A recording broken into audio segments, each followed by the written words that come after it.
বাংলাদেশে আর বাংলাদেশের বাইরে পৃথিবীর বিভিন্ন প্রান্তে যে যেখান থেকে চ্যানেল আই দেখছেন আপনাদের সকলকে সাদর আমন্ত্রণ তৃতীয় মাত্রা দেখবার জন্য। প্রিয় দর্শক, গোটা বিশ্ব জুড়েই অস্থিরতা এবং নানা রকমের উত্তেজনা মধ্যপ্রাচ্যে, পশ্চিমে, পূর্বে, সর্বত্র, এবং নানান দেশের সঙ্গে নানান দেশের নানান সময় নানা ধরনের টেনশন, উত্তেজনা, সেগুলো আমরা দেখতে পাচ্ছি। শান্তির জন্যে লড়াই করছে পৃথিবীর মানুষ বহুদিন ধরে, কিন্তু সেই শান্তি এখনও পর্যন্ত অধরা। যদিও একটা আশার আলো যে পৃথিবীর মানুষ বিভিন্ন দেশে দেশে এখন জেগে উঠতে শুরু করেছে। শান্তি প্রতিষ্ঠা, নানা দ্বন্দ্ব কীভাবে নিরসন করা যায়, মানুষের অধিকার কিভাবে প্রতিষ্ঠা করা যায়, মানুষের কথা বলবার অধিকার, মানবিক নানা অধিকার কিভাবে প্রতিষ্ঠা করা যায়, সেই সব বিষয় নিয়ে আজকে আমরা কথা বলবার চেষ্টা করব। এবং কথা বলবার জন্যে যারা আমার অতিথি তারা মূলত এইসব বিষয় নিয়ে কাজ করেন। আমার বায়ে যিনি আজকে বসা আছেন, তার মূল কাজ এই সব বিষয়কে কেন্দ্র করে। প্রফেসর ডক্টর আমর আবদুল্লা। প্রফেসর ডক্টর আমর আবদুল্লা প্রফেসর এমিরিটাস, জাতিসংঘ প্রতিষ্ঠিত ইউনিভার্সিটি ফর পিস, কোস্টারিকাতে, সেখানকার প্রফেসর এমিরিটাস। এর বাইরে তিনি কামারাজ সিনিয়র ফেলো এবং conflict resolution and senior advisor on policy analysis and research at the institute for peace and security studies IPSS of Addis Ababa university. Doctor Abdullah Egypt থেকে law degree নিয়েছেন 1977 সালে এবং তারপরে তিনি ল প্র্যাকটিস করেছেন সেখানে। Public prosecutor ছিলেন এবং পাবলিক প্রসিকিউটর হিসেবে ইন্টারোগেট করেছেন ইসলামী জিহাদিস্টদের। সে বিষয়ে আমরা তার কাছ থেকে শুনব। এবং তিনি এরপরে যুক্তরাষ্ট্রে ইমিগ্রেটেড হন এবং সেখানে তিনি সোশিওলজিতে মাস্টার্স ডিগ্রি নেন এবং তারপরে কনফ্লিক্ট অ্যানালাইসিস এবং রেজুলেশন এর উপরে জর্জ ম্যাশন ইউনিভার্সিটি থেকে PhD ডিগ্রি নেন। ডক্টর আবদুল্লাহ সবচেয়ে আকর্ষণীয় এই মুহূর্তে আলোচনার উল্লেখ করবার বিষয় হচ্ছে যে তিনি এবছরের যিনি নোবেল শান্তি পুরস্কার পেয়েছেন, ইথিওপিয়ার প্রধানমন্ত্রী ডক্টর আবে আহমেদ, তার ডক্টর অ্যাবির শিক্ষক তিনি এবং ডক্টর অ্যাবির যে PhD ডিসার্টেশন তার অ্যাডভাইজার হিসেবে কাজ করেছেন তিনি। সব বিলিয়ে তিনি ডক্টর অ্যাবির কাছে অত্যন্ত হাইয়েস্ট রেসপেক্ট সবসময় পেয়েছেন এবং তার গাইডেন্সের জন্য এবং অ্যাডভাইসের জন্যে। এবং আমরা আশা করব যে তার কাছ থেকে আরও বিস্তারিত নানা বিষয় নিয়ে কথা শুনব। আমার ডানে যিনি রয়েছেন professor doctor A K M. Motiul Alam, তিনি ইউনিভার্সিটি অফ ব্রিটিশ কলাম্বিয়ার কানাডার শিক্ষক, ফ্যাকাল্টি অফ এডুকেশন, এবং তিনি ওয়ার্ল্ড এডুকেশন কানাডার প্রেসিডেন্ট। তিনি আরও নানাবিধ কাজের সঙ্গে যুক্ত। 1000 scholarship program initiated by digital media academy, সেটার অ্যাডভাইজার। আমার ডানে বসা তিনি। স্বাগত আপনাদের দুজনকে স্টুডিওতে। এবং professor doctor Amr Abdullah, welcome to the program. Thank you. What issues motivates you just in this field? Actually, my motivation for the field of peace and conflict studies emanated from perhaps several factors. Some are professional, some go back to our bringing up in a country like Egypt in the 50s and the 60s, facing a lot of challenges at that time of development and international crisis, in addition to the ambition to grow and to develop our country. This was coupled with more challenges that I confronted when I became a prosecutor in Egypt, and I started to work with members of Islamic Jihad who assassinated President Anwar Sadat in the early 1980s, and working with those people directly who are members of terrorist organizations. And that continues to be the case until today with all the groups we are familiar with today, such as Al-Qaeda and ISIS and so on. I find that people who resort to this kind of violence are unique because they are convinced that they are doing the right thing. They believe that they have the good justification historically, religiously, culturally, and otherwise for what they are doing. And therefore, their actions that are considered to be criminal are not just about that basic, simple criminal case, but it's about all the ideology behind it and all the belief that they are the good people trying to bring back the glory of Islam. So the question becomes, how can we undo this? How can we work with people who believe religiously that they are the good ones. Of course, this phenomenon is not only about Muslims, it's about also any adherence to any kind of ideology, religious or not. So, and that's what intrigued me actually to work in this field of peace and conflict resolution, because it is a field that goes beyond the basic legal and criminal dimensions of conflict into the wider elements such as the social, the culture, the religious. And that's what triggered my interest to study in the middle of 1980s until I finished my education and switched my career into academia and research and training in peace and conflict resolution. As we all know that Abi's dissertation topic was social capital and its role in traditional conflict resolution in Ethiopia. How Dr. Abi's doctoral thesis helped him to initiate and implementation the peace process with the neighboring countries? What do you think? Interestingly, also when I think of Dr. Abi, when I first had initial discussions with him about what he wanted to work on for his dissertation, it came also from his upbringing. He grew up in a region called Jimma in Ethiopia. Jimma had a mix of people, Christians and Muslims. Usually they had good, peaceful coexistence. But every now and then there would be an episode of sectarian violence. And that's what happened at one point in the early 1990s. And he observed himself as a young person growing up in that area, how the social capital of his community, meaning the cohesion, the long historical connection between the Christians and the Muslims, was the main factor that helped them to rebuild their community and to get over the violence that took place. So he decided to study that phenomenon of how can social capital of a community or a nation can help to reduce violence and to rebuild positive relationships. And that's what he focused his dissertation on. Otherwise, how did you find him? And what deepened your respect for him? Brilliant and a truly spiritual person who embraced the notion of peace and conflict resolution, not only from the technical sense, but also from the deeper level. And I think this is where he and I connected more, is on that more human and spiritual level. And that's what helped him also to do a very good job in a fairly fast period of time, given all his other responsibilities before he became a prime minister, as a parliamentarian, and as a minister at one point. And as you know, just weeks after receiving Nobel Peace Prize, 67 killed in Ethiopia, unrest, and the Nobel winner PM was silent. How do you explain his quietness? This is a very difficult country to run. Ethiopia is such a complex country with 18 languages spoken, with many ethnic and tribal groups, everyone claiming their entitlement to a certain area. So to govern such a nation under a model of federation like they had for several years now is not easy. And I think Abiy did what he's taken the difficult path, which is the path of democracy, pluralism, and respect for human rights. And when he opened up the country once he took over and allowed people who otherwise have been repressed and oppressed for a long time, and he gives them the freedom to speak, gives them the freedom to express who they are, I think what we are seeing now is almost a natural, temporary consequence to the opening up of the country in order to put it on the right path. But I believe that with his sincerity and with the way people really believe in him, I hope that I think anyone who would go to Ethiopia will see how popular he is.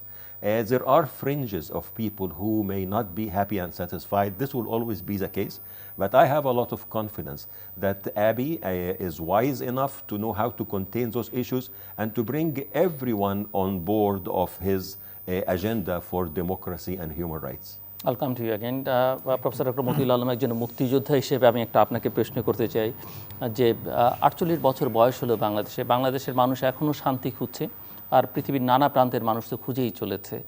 So doctor Amr Abdullah যেভাবে বললেন যে conflict resolution বা শান্তি প্রতিষ্ঠার জন্য ইথিওপিয়ার উদাহরণ টানলেন, তার নিজের ইজিপ্টের উদাহরণ টানলেন, আপনার কাছে কি মনে হয় যে বাংলাদেশের আপনি বাংলা ইংরেজি মিলিয়ে কথা বলতে পারেন, কোনো অসুবিধা নেই। The creation of Bangladesh was a result of discrimination and oppression. Automatically, our wing could make it Otherwise, we would be treated as terrorists. In '69, there were 7 false cases against me because we were struggling for basic human rights. The students were voicing against Pakistani oppression. And we had 11 points, and some political party had different number of points, like 6 points and few other. One party had 1 point, that leave Bangladesh, leave East Pakistan, Purbo Bangla. Yep. This violence that was imposed upon us there is a parallel, I think, in Ethiopia, that after the Italian left in soon after 45, Second World War, they created different factions. And Dr. Abiy Ahmed was luckily representing both the factions, like Christian and Muslim, through his parental relationship. And he understood both the culture very well. So he reduced the tension and pursued through his research and education to empower himself to understand the dynamics of conflict and how to address those problems. Bangladesh has now 45 years. 48 years. 48 years. The formal institutions were not developed. And also informal institutions were not facilitated. And freedom of our expression, like we cannot express our mind the way we want. Some people say we are right. Some people say this faction of Muslims are not good Muslims. Yeah. So these are the kind of, and also some people started saying women are, they should not possess wealth or resources. So economic inequality between man and woman and different groups of people, and social inequality and power based on the British colonial system actually created different factions and rivalry groups. And in politics in Bangladesh, those are actually not very important, because almost same people in the same wine in different bottles. Similar type of characteristics. We are not principle driven anymore. This is why we are not achieving the goal. So we have to set up the basic foundation. So education has a great role to play. Absolutely. To actually bring about understanding of why we are different. And we have to have a consensus in some areas that we really want to make this country suitable for living for our future generation. তো এখন আমাদের এই আগামী, sorry, I have to also speak in Bangla. Yes, of course. Everybody doesn't speak English in Bangladesh. আপনি যেটা বলেছেন, আপনার বক্তব্য থেকে এটা আমি বুঝতে পারছি যে ইথিওপিয়ার প্রাইম মিনিস্টার, উনি তার এডুকেশনাল যে পারস্যুট ছিল সেটা মোটামুটিভাবে ইমপ্লিমেন্ট করার চেষ্টা করেছেন, এবং এমনভাবে করার চেষ্টা করেছেন যে কোনটা প্রফিটেবল হবে, what will bring effective progress. কাজে উনি সবার সাথে বসেছেন। উনি প্রথমেই বিভিন্ন ফ্যাকশনের লোকদেরকে ডেকেছেন এখন আপনি বললেন social capital. He started from there. Bourdieu actually came up with this idea. He coined this concept initially. But social capital can be used in a very bad way. If it is a colonial and powerful groups use that. But he tried to empower the powerless, to bring about social capital and also cultural capital and human capital. And all these when played together on a common ground, and they set up some principles to work out solutions of the problems they are confronting for their future generation. That makes sense that they all get, it's a win-win situation. তারা একজন আরেকজনকে actually it's the partnership, not Yeah, of course. Rivalry approach to go to power. Very good. Dr. Amr, what are the peace building processes in any society to you, and what are the key forms? Okay. Peace building, maybe from a technical sense, when we think about it in the field of peace and conflict studies, is one form of achieving peace in any given situation. We see peace building is more of the long-term effort to try to deal with the root causes of conflict and to ensure that communities and societies have the proper mechanisms to deal with conflict as it emerges. But it is part of what we can say at least two other pieces, which is peacemaking and peacekeeping. Peacekeeping being the effort that you make immediately in a violent conflict to stop the violence and to just bring some level of security and stability to the situation, which is very important in many cases in conflict, of course. And this is different from peacemaking, which is a process that you use with models such as mediations and negotiations to try to address the specific issues of conflict between different parties. Peace building becomes, why did we initially have conflict? The economic factors, the social, the culture, and to work on the deeper level. So the important, I would say, elements of peace building in that sense will be the goodwill of parties to learn that we don't want to fall back again in conflict that once we went into, and to endure all the damage. My favorite example of peace building is to think of, and I like to use a metaphor or a true example for it. Imagine if you were in 1943 and you sit with a French person and a German person, and you tell them that I can see that in 50 years you will have no borders, you will have the same currency, and you don't have a visa to visit each other's country. Probably they will not believe you in 1943. But look what happened. They actually achieved this, and the European Union now opened that amazing space for citizens of all Europe to move back and forth, free labor movement, free capital movement, and everything. And this did not happen by accident. For me, this is an example of peace building, of a continent that has been fighting each other for centuries with two devastating world wars in the 1920s. Yet they managed to work systemically in order to develop, and that required, as I mentioned, the goodwill of people, and to work systemically towards addressing the economic, the social, the policy elements of how can we ensure that we will have a good, lasting, sustainable process of resolving our conflicts when they emerge.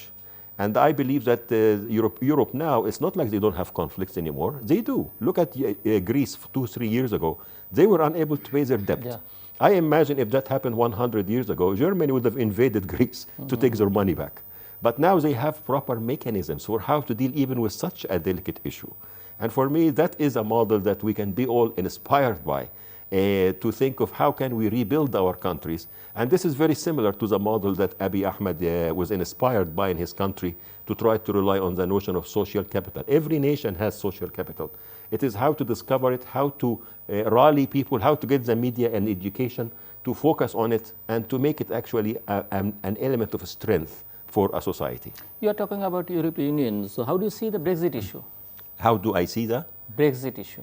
The Brexit. Well, this is another challenge that they are facing, and I think it is actually a reflection of something bigger. It is, and in my opinion, I'm glad you brought Brexit. Brexit, in my opinion, and what we see in other parts of the world, is a reflection of how much democracy can endure itself vis-a-vis identity politics. And when I say identity politics, I mean that democracy in general apparently was built on some assumptions that there is a certain arrangement of ethnic, religious, racial balances of power and who can be in control or not. And if this is going to be jeopardized by democracy, then it starts to create difficulties for democracy. And I believe Brexit and other white supremacist groups that we see emerging in Europe and even in the United States are a reflection of the concern based on racial and ethnic elements about how much are we losing control in favor of other groups of people who we feel are not as entitled as we are. So I believe Brexit is a reflection of this. My thinking about it is perhaps the first vote they had came in favor of Brexit. But you can see that since then they have not been able really to implement it. I think this will last for long enough to the point that there will be another vote, and probably that vote will go back and strengthen again the foundation of the European Union and keeping Britain there. I think the same thing we'll see happening in the United States with also. I think the force of democracy and pluralism is going to win on the long term. At least I am being optimistic. And we are not going to allow the old regimes of superiority based on race or ethnicity or religion to come back and dictate to the world how we live. I know you believe that it is important to listen to everyone, no matter how unpalatable this may be. What do you mean by this?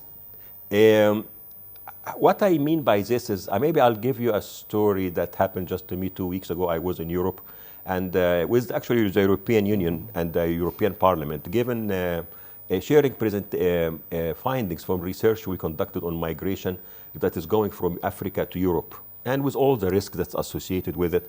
When I was in Ethiopia, actually working there, I did a research on what motivates people from Africa to go to Europe, and how do they calculate the risk? What are the benefits to their communities back when they migrate after all this risk? So we went to share our findings with policymakers in the Parliament, the European Parliament and the European Union. I still remember clearly one of the policymakers we spoke to. She said very clearly that, one mistake we made, I guess meaning the liberals, is that we didn't listen carefully to the other side. We did not take their arguments seriously, meaning the arguments about identity and preserving our culture. And we should have listened carefully. We should not have lumped everyone who said, I am worried about the influx of migrants in my country, to mean that you are a racist. Maybe we needed to listen to them and to embrace their view as much as we want to embrace other views. And I thought that that was a breakthrough, that perhaps we can see more people willing to talk to each other about those issues, and maybe reframe the issue of migration. For example, and I take this as a microcosm for your question, take the issue of migration that is not about identity and I just want to preserve my own racial identity versus yours, but maybe there is something more to it. Maybe there are real interests that need to be satisfied in my own society, and we cannot satisfy them without labor coming from other parts of the world. And this is the case in Europe. They have many, many jobs now that they need filled, and they cannot be filled by their existing aging labor population. They need people from other parts of the world, and the youth of Africa seem to be ready to take over those jobs. I think in making that realization, and as I mentioned to them during that visit, I said you have to start in Europe by accepting that you have an appetite for migration. And this appetite is real and reflective of your interests that are not satisfied by your own population.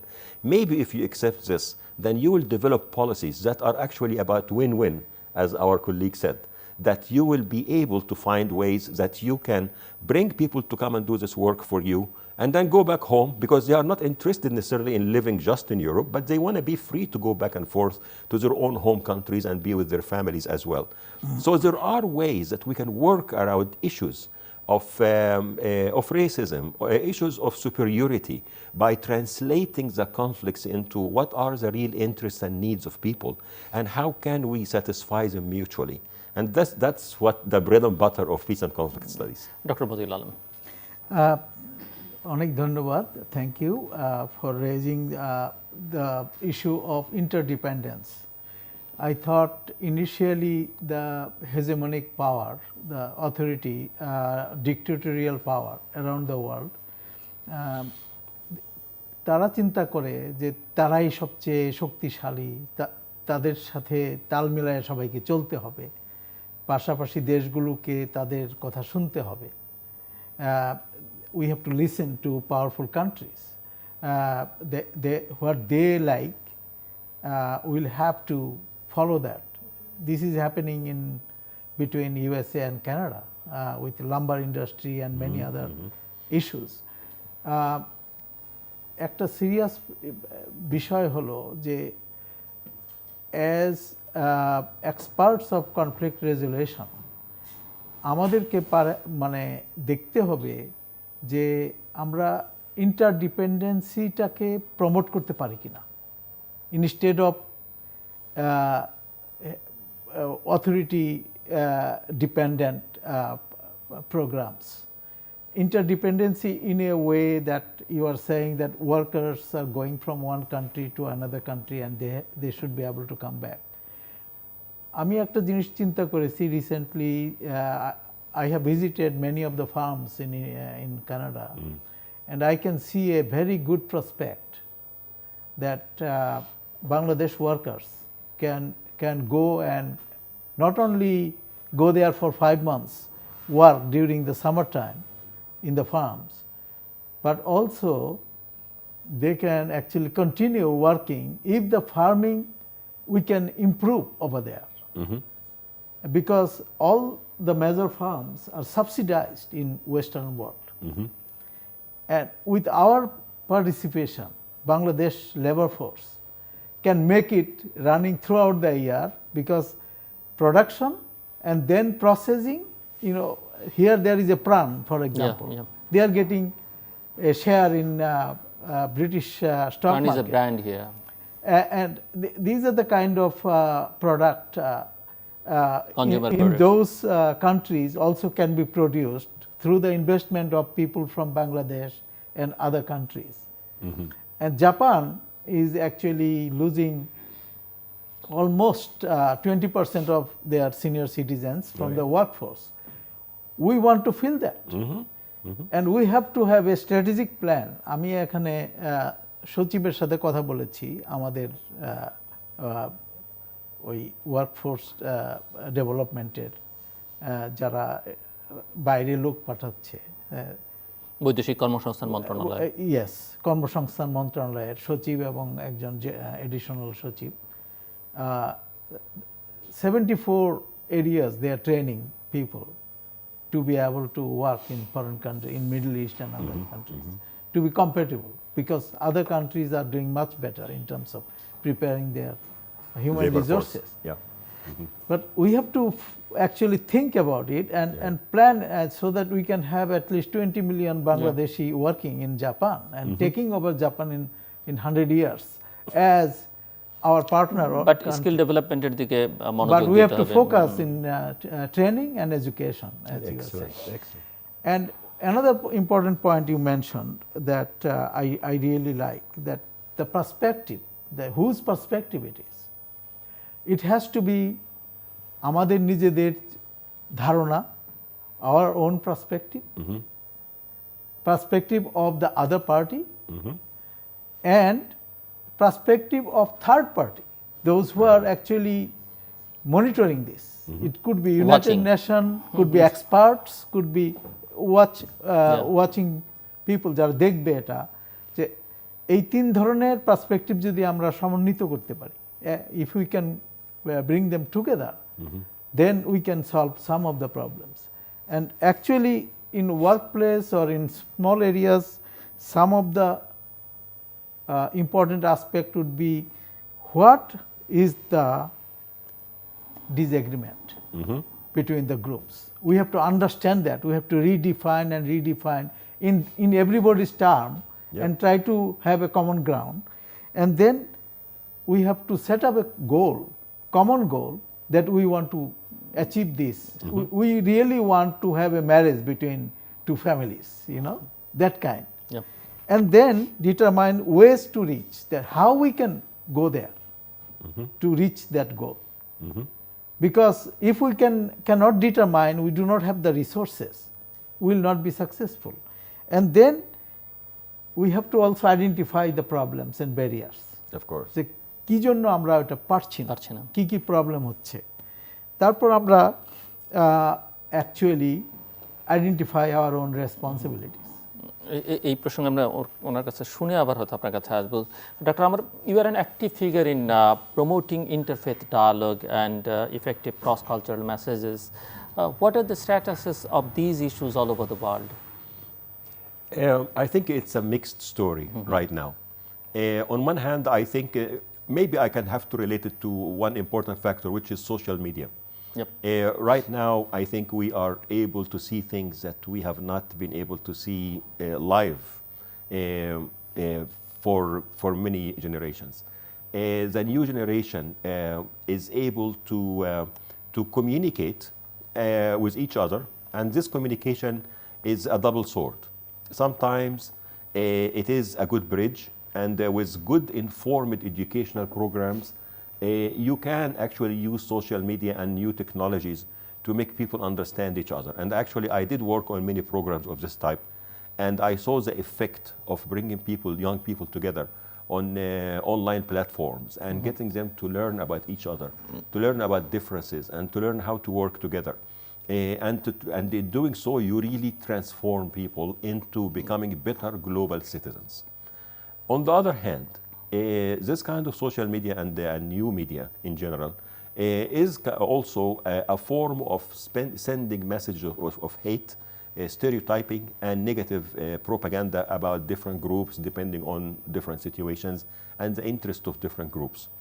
And I think that this is where we need to be more responsible in how we can actually get people to understand each other and to proliferate the programs that are about getting people to know each other well, to break down the barriers and the misunderstandings.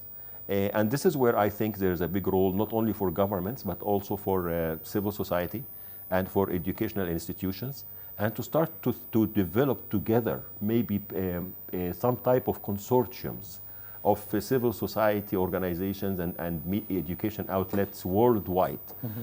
We cannot continue to work on a national level only. Young people are connecting across the globe thanks to new technology. And we need to develop mechanisms that are also global in this way, and that can talk to them. I really appreciate, for example, what you're doing today by speaking Bengali and English at the same time, because you want to make sure to reach as many people as possible. Yeah. Yes, and I think it is this kind of attitude that we need to have when we think about how can we develop new programs to reach out to different people. Maybe one critique I have about some of those programs I have participated in globally is they still rely heavily on English. Even when I was working on evaluating a program of this type in the Middle East, excellent program, really transformed young people, but it was in English. So it only reaches 1 or 2% of the population, those who can speak English well. What about the 98% who cannot speak very good English and they need to speak in Arabic or Turkish or Persian? We need to find ways to reach those people as well, developing more training of trainers for qualified people who can speak multiple languages, and to rely on this as an asset. So I think on the issue of interfaith and the issue of how to develop dialogue between people, we have opportunities now, but we got to capture those opportunities and develop innovative programs that can work globally so that we don't miss the opportunity in favor of the haters and the ones who want to develop a message of exclusion and superiority. Here is another question. How do you picture Middle East in 10 years, 15 years? Okay, well, actually, I did write a chapter about this topic, and I'll be happy to share with you, and if there is a way to circulate it. But I think, of course, the Middle East is such a complex place for different reasons. But I think one of the big factors that make the Middle East really a trouble area is because of the existence of minerals such as oil and the competition of world powers for that resource. And also some of the political dynamics that exist in the area between the presence of Israel, of course, for the longest time now. This is a big factor that continue to be a trouble for the whole region. And then, of course, is the fear of Iran from the Western perspective and what it brings to, and the threat they perceive from their, for the oil resources and the monarchies that are in charge.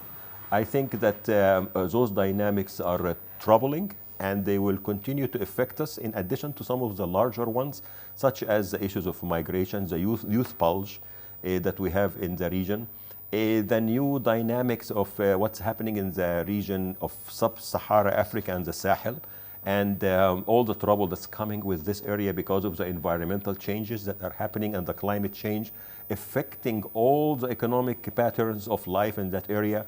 And with the influx of weapons that came out after the Gaddafi regime fell, those weapons are in the hands of traffickers and terrorists in this area, and this is causing a lot of trouble, plus the existence of authoritarian regimes still in the Middle East to a great extent. All those factors, and then religious fundamentalism and violent extremism is still on the rise. Many of those elements can give us not a very optimistic picture. But my hope about all this is that I have always been saying that the Arab Spring is not over. It started in end of 2010 into beginning of 2011 in Tunisia, Egypt, and so on. Every now and then we think it's over and that we surrendered again to repressive authoritarian regimes, only to find that Sudan pops up again. Tunisia again gets control again of democracy. Iraq and Lebanon now are just again trying to rise with the youth. So I am still hopeful that we have not seen the end of the Arab Spring, and my hope in youth is much stronger than all the other fears I mentioned. Dr. Matiul was talking about the Bangladesh issues and challenges for Bangladesh. How do you find Bangladesh, and what are the biggest challenges for Bangladesh in coming years? I think Bangladesh, like many other countries I see in that belt, the southern belt, the south, the global south, including Egypt, including what I see in many Asian countries, somewhat Latin American, in Africa, similar problems and similar opportunities. I think, I'm very impressed, I think, with a lot of development I see in this country. There's no question about it. Nobody can deny that. There are challenges, no question about it. There are challenges politically, there are challenges in terms of dealing with the youth population, with violent extremism. Those are the same issues that we are facing in Egypt and elsewhere. Being part of a region and an international mosaic of nation states with certain interests, and how can you navigate your interests as one nation with all the neighboring regional powers and the superpowers with their interest. It's the picture is becoming again similar to the Cold War picture that we grew up with. So how do you manage all this yet continue to develop, continue to pursue democracy and pluralism, and in the face of this threat of violent, religious violent extremism that we all have been suffering from for years? I think those are the concerns, but I think again the hope and the ability of young people to bring about change is going to be critical for Bangladesh, as it is for many other nations in the global south. Dr. Alam. Thank you. আমি খুব আনন্দের সাথে আপনার কথা শুনলাম। I was very happy to, এবং আপনার কাজের সঙ্গে সম্পর্কিত অনেকগুলো বিষয় নিয়ে কথা সবগুলোই আমার কাজের সাথে সম্পর্কিত, এবং সোশ্যাল মিডিয়ার কথা বললেন। Social media can be actually a platform for dialogue, and dialogue is the only part of our growth and life in the future for solution to every problem that we see. We cannot solve any problem without any dialogue, because it is not tal gasta amar, like that tree is mine, you know, it has to be shared. Ekta pukur, ekta pond, যদি if you want to cultivate fish, you'll see 50-60 owners because of the traditional ownership of the pond. You have to have a dialogue to form a small committee to start digging the pond, preparing for fish, and then you have to have a small committee, and who is going to put fish and how it will be marketed and how it will be raised. All these things needs to be solved through dialogue. And another important aspect is we should not go for only law and legal rights, but also happiness. Excellent. A society must be happy. And if, say, Bangladesh government can make all the people happy, then we don't have any problem with anything. We will be then supporting what they are doing. And of course, we should not be focusing on the problem. We should be we should be also thinking about sustainability of that, because the problem will change. It was analog before, now it is digital, and things will be changing. So we should actually forgive the person for wrongdoing and try to focus on the benefit to bring happiness. And if we stick to punishing wrongdoers all the time, then there is a big problem. There was a genocide almost. Even one person was killed at an university here. Yeah. And now 18-20 persons are in trouble. And I can easily see more than 20, 26. 26 persons are in trouble. But the most important persons, those who were not capable enough to look at, it's called criminal negligence, they will be escaping. They are the leaders, authorities of the system. Those who had all the bells and whistles of this kind of operation, and they didn't take care on time, as authorities like provost, vice chancellors. So they have a big responsibility. Yep. Not in my mind, I do not believe in life for life, personally, even though we fought for the country.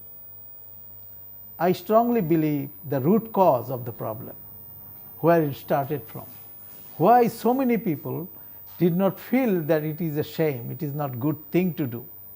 So it's a moral education that is missing in our school curriculum. You are talking about social business, social media. I gave a lecture at Maulana Allama University, organized by All India Educational Research Association. It was an international conference on lifelong learning. I told them that at least 30% of school curriculum should be based on social media, that self-directed learning should be promoted.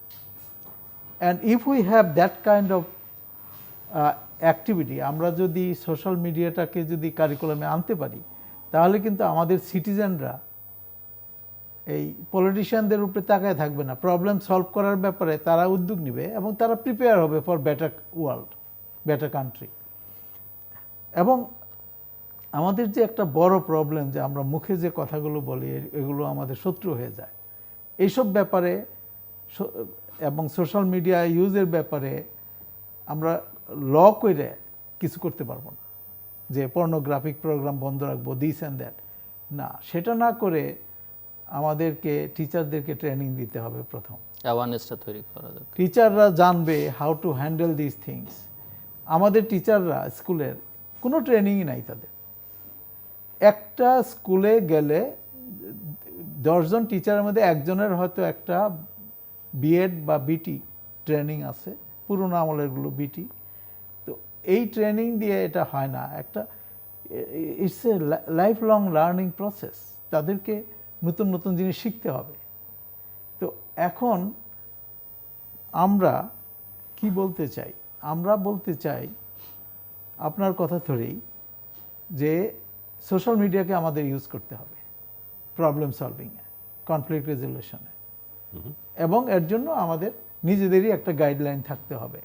এখন আমাদের সরকার, আমাদের দেশ ই গভর্নেন্সের দিকে যাচ্ছে, আমরা এটা facilitate করব, আমরা এসে এটাতে জয়েন করব, instead of criticizing them, and will make it better.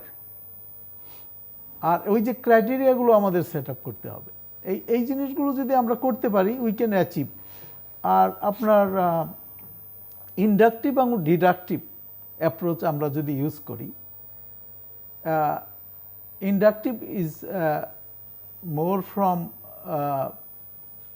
other places from theoretical foundation are deducted from local knowledge, local context related problem. এক সময় বাংলাদেশের জুট মিল বন্ধ করে দেওয়া হয়েছে, কিন্তু তারা চিন্তা করে নাই, শ্রমিকদের সাথে কেউ কথা বলে নাই, স্টেক হোল্ডারদের সাথে কথা বলে বন্ধ করে দেওয়া। তারপরে এই ইন্ডাস্ট্রিগুলো ভারতে চলে গেল, তারা শুরু করলো প্রোডাকশন।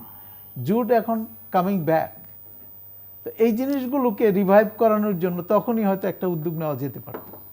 ঠিক একইভাবে আমাদের পলিসি মেকারদেরকে আমরা will invite them to think about national problems, create more dialogue like Tritiyo Matra and other forums.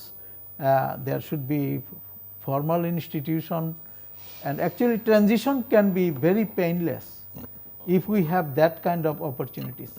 এখন those who are in the government system, many of them just the last government had so many older ministers. Now they are not there. So change is coming, but the transition is not smooth because of lack of knowledge. Dr. Amr, why the world is so restless now?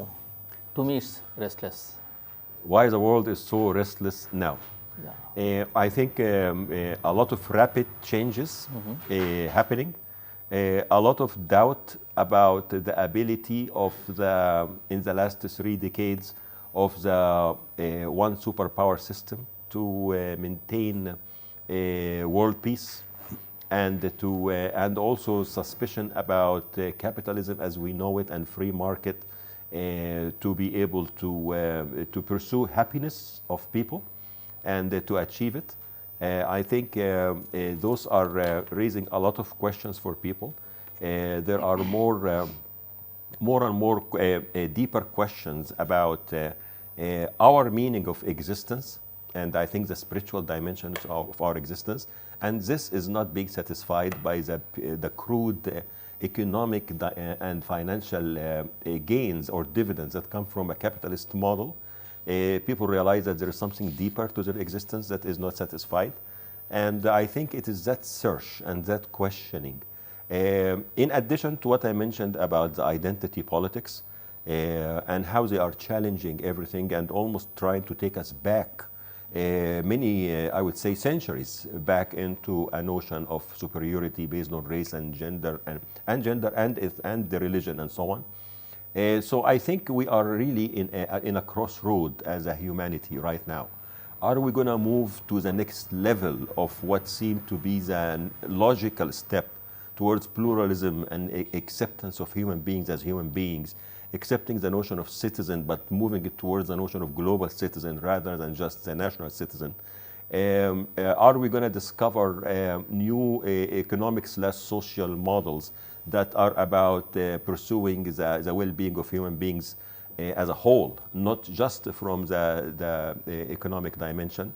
I think those are the big questions that all of us are facing. In addition to that, there are still the issues of greed and the issues of self-interest that seem to be destructive to humanity. And I say this particularly because I want to mention the issue of the sale of arms all over the world and how this is causing so much killing and destruction all over the world. When you think that a lot of the arms and weapons that are being used in many wars, and I'm not talking about nuclear arms and weapons of mass destruction. I'm talking about the simple AK-47 and machine guns that are somehow spread in the hands of many simple people in Africa and in the global south. And they make killing easier, and that makes conflicts more violent and make revenge even more brutal. And this is what keeping us in a spiral of conflict that it doesn't end. And when you wonder who is selling those arms, who is making money out of them, you'd be shocked to realize that some of those nations we call peace-loving nations in the global north are the ones benefiting from this. And I wonder where is the moral, and like my colleague was saying, where is the moral control on this? And also, where is the responsibility of the global south to stand up? Where is our agency to say that, no, I'm not going to allow all those arms to come into my country and then fall in the wrong hands and all those people getting killed right and left? And we get into spirals. Look at Iraq, look at Syria, look at the amount of people getting killed, and it doesn't seem that we are reaching an end. Those guns are not made in Syria, made in Iraq or anywhere. They are made somewhere else in Europe and in America. And we need to really take responsibility for this. And that's where, again, I see a role for the global citizen notion, for connecting with people to people on social media, and to put a strong position against governments and companies who are benefiting from the sale of arms, and to say, not in my name as a citizen, that I'm not going to let those guns go in the wrong hands to kill people, and we pretend that it's not our responsibility, it is some other company or some government. No, we need to stand up and make use. That will be the excellent application of what we've been talking about using new technology and social media to impact a serious issue that is threatening peace and causing what you mentioned about restlessness. Is there any other solution? Yes, I mean, actually, there are some groups started to become aware of this. I was very happy to see a few weeks ago on BBC documentary a program about some of those advocacy groups in France who are standing up about the sales of arms from France, especially to countries in the Gulf who are involved in the war in Yemen. And they document actually when they see a bomb fell in an area and killed citizens or civilians, they go and take pictures of the kind of bomb to identify where it is made, and then they actually take those pictures to their government back in France and say, look, this is a bomb that you sold to that country and it's been used here and killed civilians. And they put pressure in the parliament in France to stop the sale of arms to some of those countries because they were used against civilians. Yes, it can work. And if we can do more of this on social media and raise awareness between people, across people, leave the governments alone, leave the big companies alone. Let's work people to people based on our moral sense of humanity. And I think we can really benefit from technology and social media to effect a change now. And my final question to you, in your view, what are the characteristics of a good government? Oh, what is the characteristics? Okay. Of course, governance is about people. It's about taking care of your people. So you have to be representative enough. And you need to have good mechanisms of accountability, and to be driven by this moral guide, not a moral compass, not just by material gains. And I believe that between representativeness, between, of course, hiring and appointing people based on their qualifications and meritocracy, and a system of accountability.